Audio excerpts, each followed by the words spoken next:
Icebergs are melting. Forests are burning. Storms are increasing. The world is becoming a dangerous place. Better stay home and redecorate. This was the slogan of a national advertising campaign of a home improvement company. Stay home and redecorate? Seriously? I was very upset, and so were others. We sued the company for false advertising, claiming that there is a lot you can do to change the situation. I'm here today to invite you to be part of this change, the change that is taking place in cities within 300 meters from your very own doorstep. Who here lives in cities? Let's see a show of hands. I do. Most of you do. Most of the world's population today is already living in cities. By 2030, it's going to reach 70%. Cities create most of the world's economic activity, and they also emit most of the world's greenhouse gases. So if this is where most of our activity takes place, shouldn't this also be where solutions emerge? And they do. Sustainability, merging needs of planet and people, thrives in cities. Cities like Stockholm, Singapore, Toronto, they were all selected as being most sustainable and also smartest. But most important, they were selected as most livable by their very own residents. So what is it that they do differently? Let's consider three aspects of the urban environment: biking options, recycling sites, and green parks. This is a map of the city of Vienna. Here are the biking options, here the recycling sites, and the green parks. Together, they form a dense network. This is the sustainability potential of Vienna. And this is the sustainability potential of Barcelona. These solutions are spread densely across these cities. And now they need people to use them.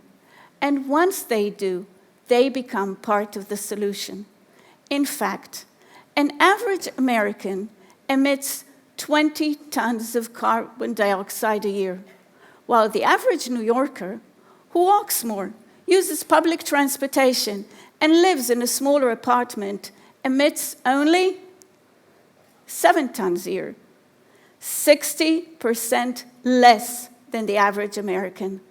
Sustainability in these cities is simple, smart, and forms a sustainability comfort zone within 300 meters.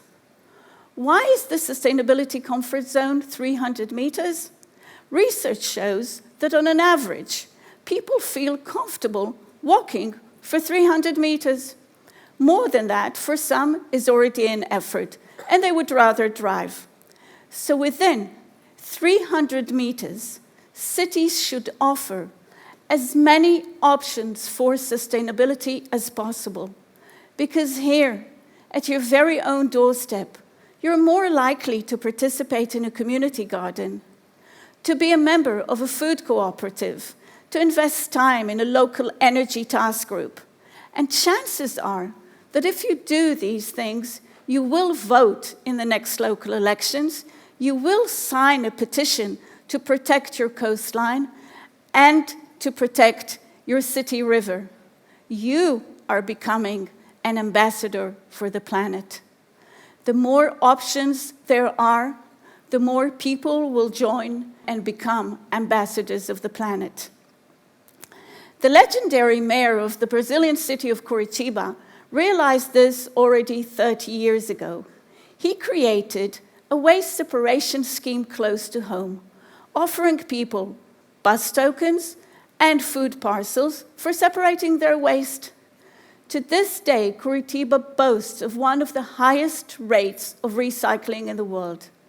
This was made possible only because people were ready to make the simple, smart change within 300 meters.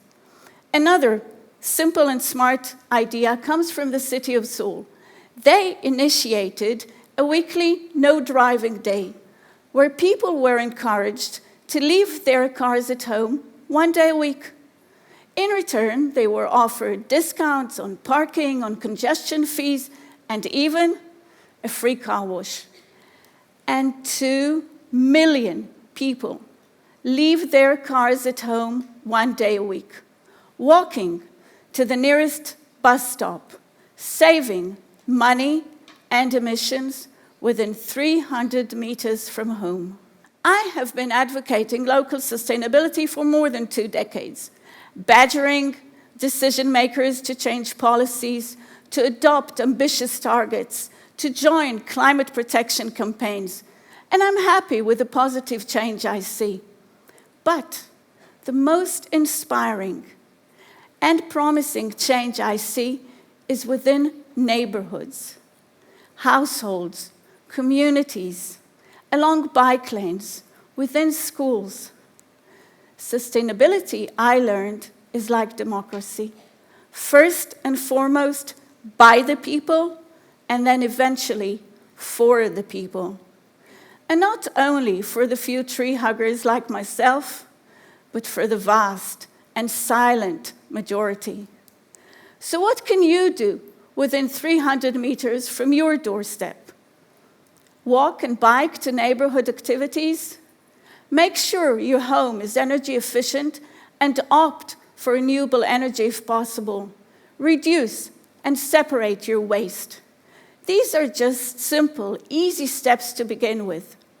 Find out what you can do more within your neighborhood. Reach out to the municipality and demand more and more options for sustainable living. Close to home or further away, do what you can. Share what you do. Become an ambassador for the planet. Small things can make great things happen and change the world, even within as little as 300 meters from your very own doorstep.